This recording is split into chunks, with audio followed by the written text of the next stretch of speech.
नमस्कार, जय हिंद, वंदे मातरम। दोस्तों, मैं नवदीप सिंह तक्षशिला बुंदेलखंड में आपका एक बार फिर से स्वागत करता हूं। जैसा कि आप देख रहे हैं, मध्य प्रदेश शिक्षक वर्ग 3 पात्रता परीक्षा संबंधी ये अपना दूसरा प्रैक्टिस सेट है। हम पहला प्रैक्टिस सेट कर चुके हैं, तो इन प्रैक्टिस सेट, ये वाले प्रैक्टिस सेट आपके लिए बहुत ही इंपॉर्टेंट रहने वाले हैं, क्योंकि हम पूरा जो डिटेल है सिलेबस के हिसाब से आपके जो है वो प्रैक्टिस सेट करवा रहे हैं। पहला हमने जो है वो बाल विकास की अवधारणा से करवाया था 10 क्वेश्चन, और ये बाल विकास से ये जो महत्वपूर्ण टॉपिक है आपका सामाजिकरण, सोशलाइजेशन, इससे हम 10 क्वेश्चन करेंगे। तो ये वर्ग 3 के अभ्यर्थियों के लिए और सीटेट के अभ्यर्थियों के लिए बहुत ही इंपॉर्टेंट रहने वाला है, क्योंकि दोनों के जो पेपर हैं वो जल्दी होने वाले हैं, और लगभग ज़्यादातर जो बाल विकास का सिलेबस है वो सीटेट जैसा ही होता है, थोड़ा बहुत अंतर होता है। तो आप सीटेट के लिए प्रेफर कर सकते हैं इनको। तो प्रैक्टिस सेट जरूर करें आप सभी लोग, और जिसने अभी तक चैनल को सब्सक्राइब ना किया हो वो सब्सक्राइब करके बेल आइकन को जरूर प्रेस कर दें, और इस वीडियो को ज़्यादा से ज़्यादा लोगों तक लाइक करके शेयर जरूर कर दें। तो चलिए शुरू करते हैं बिना किसी देरी के अपना पहला क्वेश्चन। तो जैसा कि आप देख रहे होंगे, पहला क्वेश्चन हमारा शुरू होता है, बच्चों में समाजीकरण शुरू होता है। तो बच्चों में समाजीकरण कहाँ से शुरू होता है, ये वाला क्वेश्चन बहुत बार पूछा गया है। आपके हर जो टीचिंग एग्ज़ाम है उसमें ज़रूर पूछा ही जाता है, टेट हो, सुपर टेट हो आपका, चाहे बिहार टेट हो या एमपी टेट हो, कोई भी हो। तो समाज से, परिवार से, माँ से या विद्यालय से। तो आपको सोच के जो है वो आंसर देना है, और आपको बताना है कि 10 में से जो है वो कितने क्वेश्चन जो है वो आपके सही होते हैं। और कमेंट बॉक्स में ज़रूर बताएं, और कैसी लग रही है ये प्रैक्टिस सेट, और उसके बारे में ज़रूर कमेंट करें। तो किसके द्वारा जो है वो बच्चे का समाजीकरण शुरू होता है, तो ज़्यादातर लोग इसका जो सही आंसर है वो सी वाला माँ से लगाएंगे, जो कि आपका गलत हो जाएगा। बच्चे का समाजीकरण किसी एक व्यक्ति से शुरू नहीं होता है। इसका जो सही आंसर हो जाएगा वो हो जाएगा परिवार से। तो बच्चे का जो समाजीकरण है वो कहाँ, किससे शुरू होता है, उसके खुद के परिवार से शुरू होता है। तो इसका ऑप्शन नंबर 2 जो है वो सही आंसर हो जाएगा। अगले क्वेश्चन पर चलते हैं, समाजीकरण में बाधा के कारण होती है। तो समाजीकरण में जो बाधा है वो किसके कारण होती है, ये क्वेश्चन में पूछा गया है। तो समानता के कारण, पूर्वाग्रह के कारण, राजनीति के कारण, या फिर धर्म के कारण। तो समानता आप जानते हैं, राजनीति भी जानते हैं, धर्म भी जानते हैं। पूर्वाग्रह बता दें आपको कि वो होती है पहले से जो हम सोच बना लेते हैं किसी के जो किसी को देख के, या किसी की वेशभूषा देख के, या लड़का लड़की को देख के हम जो पहले से धारणा बना लेते हैं उसको ही पूर्वाग्रह कहा जाता है। तो ये पूर्वाग्रह जो है वो समाजीकरण में सबसे बड़ी बाधा जो है वो साबित होती है।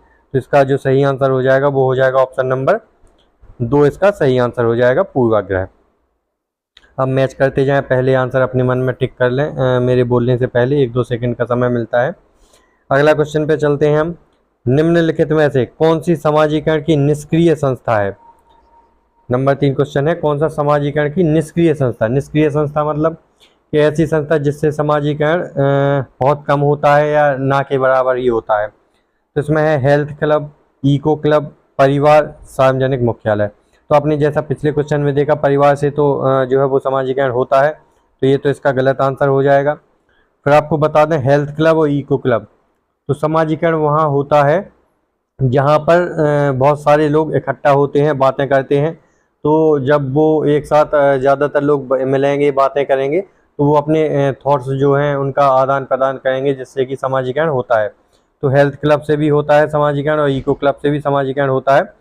तो ये तीनों इसके आंसर जो है वो नहीं होंगे, पहले, दूसरे, तीसरे। तो इसका हो जाएगा सार्वजनिक पुस्तकालय, क्योंकि पुस्तकालय में ज़्यादातर लोग आपस में बातें कम करते हैं, पुस्तकें पढ़ते हैं, जिससे यह एक निष्क्रिय संस्था हो जाती है। अगला क्वेश्चन पे चलते हैं, इसमें प्राथमिक कक्षा के बच्चों के लिए निम्नलिखित में से कौन सा प्राथमिक समाजीकरण का कारक संस्था है। तो इसमें समाजीकरण का सबसे जो है वो प्राथमिक कारक या संस्था किसको बताया गया है। तो इसका क्या आंसर हो जाए, निकटतम परिवार, सांस्कृतिक धारणाएं, धार्मिक संगठन, या मुद्रित संचार माध्यम। तो आपको पता है सबसे पहले बच्चे का जो समाजीकरण होता है वो परिवार से ही होता है। तो उसके जो निकटतम परिवार के सदस्य होते हैं, निकटतम परिवार होता है, वही इनका सबसे प्राथमिक समाजीकरण का कारक होता है। तो ये ऑप्शन नंबर 1 इसका जो है वो सही आंसर हो जाएगा।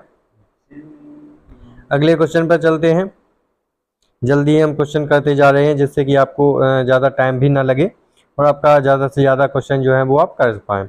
तो इस वीडियो को ज़्यादा से ज़्यादा लाइक करके शेयर जरूर कर दें सभी लोगों तक। आपके लाइक से ही हमें मोटिवेशन मिलता है। और कमेंट बॉक्स में ज़रूर बताएं कि आपके कितने क्वेश्चन सही हो रहे हैं, आपको ये प्रैक्टिस सेट जो है वो कैसा लग रहा है और आपको जो है और किसका प्रैक्टिस सेट चाहिए, तो मैं उसका जो है वो प्रैक्टिस सेट आपके लिए ज़रूर बनवा दूंगा। हिंदी का भी अभी हम कल से चालू करेंगे, ईवीएस के भी प्रैक्टिस सेट देखते हैं, अगर आप लोग कहेंगे तो उसके भी बना देंगे।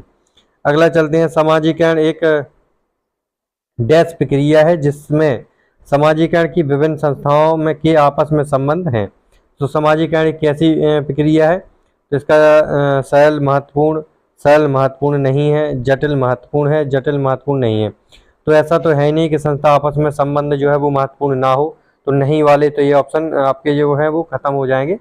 आपको बहुत सारे क्वेश्चन ऐसे करने पड़ेंगे जो कि आपको ऑप्शन से ही जो है वो काट कर करने पड़ेंगे, जिसमें से एक से ज़्यादा जो है वो 2 या 3 ऑप्शन जो है वो आपके ख़त्म हो जाएंगे। तो इसमें से आपका 2 नंबर 4 ये ऑप्शन ख़त्म हो गया है, क्योंकि ये एक जो आपस में संबंध होता है जो वो बहुत ही महत्वपूर्ण होता है। अब देखते हैं सरल होता है सामाजिकरण की जटिल होता है। तो इसका जो सही आंसर हो जाएगा वो हो जाएगा सामाजिकरण एक जटिल प्रक्रिया है जिसमें सामाजिकरण की विभिन्न संस्थाओं से आपस में संबंध कैसे होते हैं, महत्वपूर्ण होते हैं। तो ऑप्शन नंबर 3 इसका जो है वो सही आंसर हो जाएगा। अगले क्वेश्चन पर चलते हैं। ये क्वेश्चन है सामाजिकरण का द्वितीय संस्था। सामाजिकरण की द्वितीयक संस्था के रूप में विद्यालय का क्या प्रमुख उद्देश्य है। तो आपको जैसा कि पता है कि प्राथमिक संस्था आपका जो है वो परिवार हो जाएगा और द्वितीय संस्था के रूप में आपका विद्यालय होता है। तो इसका क्या प्रमुख उद्देश्य होता है, तो बच्चे को घर से अलग कर देना, ये बिल्कुल गलत है। विद्यालय का ये उद्देश्य कभी नहीं होता है कि बच्चे को घर से अलग किया जाए। बच्चे की घर में सीखी गई बातों को पूर्ववत करना, बिल्कुल गलत हो जाएगा। आपको जो घर पर बातें सीखी गई हैं वही पूर्ववत नहीं किया जाता है।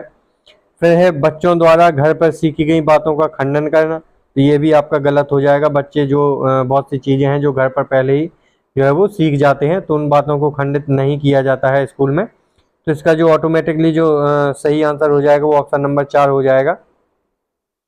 परिवार का विस्तार जिससे बच्चे की परिचित चीज़ों को आगे बढ़ाया जा सके, मतलब जो बच्चा सीख के आया है, ए फॉर एप्पल सीख के आया है, तो फिर स्कूल में उसको बी फॉर बॉल या B for Balram, C for Krishna ऐसे जो है वो आगे बढ़ाया जाए, मतलब जहाँ तक उसका ज्ञान है उसके आगे उसको बढ़ाया जाए। तो यही स्कूल का जो है वो प्रमुख कारक वो होता है, उद्देश्य होता है। अगले क्वेश्चन पर चलते हैं। निम्न में से सामाजिकरण एक प्रक्रिया का चयन है। तो निम्न में से सामाजिकरण प्रक्रिया का एक चयन है, तो कौन सा इसका एक चयन हो जाएगा। अनुमोदित सामाजिक भूमिकाएं निभाना सीखना, सामाजिक रूप से अनुमोदित तरीकों से व्यवहार करना सीखना, सामाजिक दृष्टिकोण का विकास। तो इनमें से कौन सा, या फिर उपयुक्त सभी, तो इनमें से कौन सा जो है वो सामाजिकरण की एक प्रक्रिया का एक चयन हो जाएगा। तो इसका क्या आंसर सही होगा, आप लोग जरूर टिक कर लिया होगा अभी तक। तो इसका जो सही आंसर हो जाएगा वो हो जाएगा ऑप्शन नंबर 4, क्योंकि अनुमोदित सामाजिक भूमिका निभाना ये भी एक सामाजिकरण का चयन है। सामाजिक रूप से अनुमोदित तरीकों का व्यवहार करना सीखना ये भी एक सामाजिकरण का चयन है, और सामाजिक दृष्टिकोणों का विकास करना भी एक सामाजिकरण के चयन के अंतर्गत आता है। तो इसका जो ऑप्शन नंबर डी है, उपयुक्त सभी, इसका जो है वो सही आंसर हो जाएगा। अगले क्वेश्चन पर चलते हैं हम। प्रक्रिया जो बच्चे को सामाजिक रूप से अनुकूल बनाता है वह क्या होती है। तो जैसा कि आपको पता ही है हम टॉपिक कौन सा पढ़ रहे हैं, तो परिणति, संस्कृतिकरण, सामाजिकरण या उपरोक्त सभी, इनमें से कौन सा जो है वो सही आंसर हो जाएगा, आप लोगों को बताना है। तो इसका जो प्रक्रिया जो बच्चे को सामाजिक रूप से अनुकूल बनाता है वो क्या कहलाती है, आपकी सामाजिकरण कहलाती है। तो ऑप्शन नंबर 3 इसका भी सही आंसर हो जाएगा। अगले क्वेश्चन पर चलते हैं। बचपन में सामाजिकरण का प्राथमिक केंद्र क्या है। तो बचपन में सामाजिकरण का जो है वो प्राथमिक केंद्र क्या हो जाता है ये बताना है आपको। सॉरी। सामाजिक प्रभाव के बिना स्वतंत्र सोच विकसित करना, सामाजिक मानदंडों और मूल्यों का ज्ञान प्राप्त करना, बच्चों को सांस्कृतिक मूल्यों से अलग करना, तो ये तो बिल्कुल गलत हो जाएगा आपका। आनुवांशिक व्यवहार को सुदृढ़ बनाना, तो ये भी जो सामाजिकरण का प्राथमिक केंद्र होता है, ये आनुवांशिक व्यवहार को सुदृढ़ बनाना नहीं होता है। और जो आप देख रहे होंगे पहला वाला, आप क्या है एलिमिनेट करके भी आप अपने आंसर जो है वो निकाल सकते हैं। ये दो तो आपके गलत हो ही गए हैं। पहला वाला देख रहे होंगे सामाजिक प्रभाव के बिना स्वतंत्र सोच विकसित करना, तो ये भी गलत हो जाएगा। सामाजिक प्रभाव के बिना आप स्वतंत्र विकसित करना ये सामाजिकरण का प्राथमिक केंद्र नहीं होता है। तो इसका जो आंसर है वो हो जाएगा आपका सामाजिक मानदंडों और मूल्यों का ज्ञान प्राप्त करना, यही जो है वो आपका सामाजिकरण होता है। तो इसका ऑप्शन नंबर 2 जो है वो सही आंसर हो जाएगा। अगले क्वेश्चन पर चलते हैं। अगला क्वेश्चन है आपका ये सामाजिक सामाजिक मनोवैज्ञानिक और सांस्कृतिक परिवर्तन की एक प्रक्रिया है जो समाज की प्रचलित संस्कृति को अनुकूलित करते हुए दो संस्कृतियों के संतुलन में से उत्पन्न होती है। तो दो प्रकृतियों के संतुलन से जो उत्पन्न होती है वो क्या कहलाती हैं? जो सामाजिक मनोवैज्ञानिक और सांस्कृतिक परिवर्तन की एक प्रक्रिया भी हो। तो संवर्धन कहलाता है, संस्कृतिकरण कहलाता है, परसंस्कृतिकरण कहलाता है, या फिर संस्कृति पहचान कहलाता है। तो इसका क्या आंसर जो है वो सही आंसर हो जाएगा। तो बिना समय गवाए हम इसका आंसर जो है वो बताते हैं। तो इसका ऑप्शन नंबर सी जो है वो सही आंसर हो जाएगा। इसको हम क्या कहते हैं? परसंस्कृतिकरण कहा जाता है, जो सामाजिक मनोवैज्ञानिक और सांस्कृतिक परिवर्तन की एक प्रक्रिया भी है जो समाज की प्रचलित संस्कृति को अनुकूल करते हुए दो संस्कृतियों में संतुलन से उत्पन्न होती है। तो इसका थोड़ा डेफिनेशन भी डिटेल भी देख लेते हैं, जैसा कि आप इसमें देख रहे होंगे।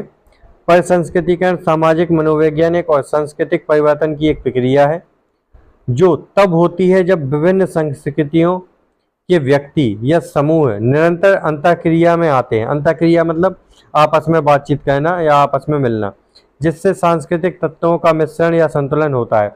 आपको पता होगा, अगर कोई एक साउथ का आदमी है, ये गुजरात का या उत्तर प्रदेश का है, तो यहाँ की जो संस्कृति की चीज़ें होती हैं, होली, दीपावली या कुछ, या साउथ में जो मनाए जाते हैं त्यौहार, जब वो दोनों आपस में रहेंगे तो उनकी सांस्कृतिक चीज़ों की जो है वो मिश्रण होगा, उनकी आपस में विभिन्न संस्कृतियाँ आपकी मिल जाएंगी। तो वही क्या कहलाती है? आपकी परसंस्कृतिकरण कहलाती है।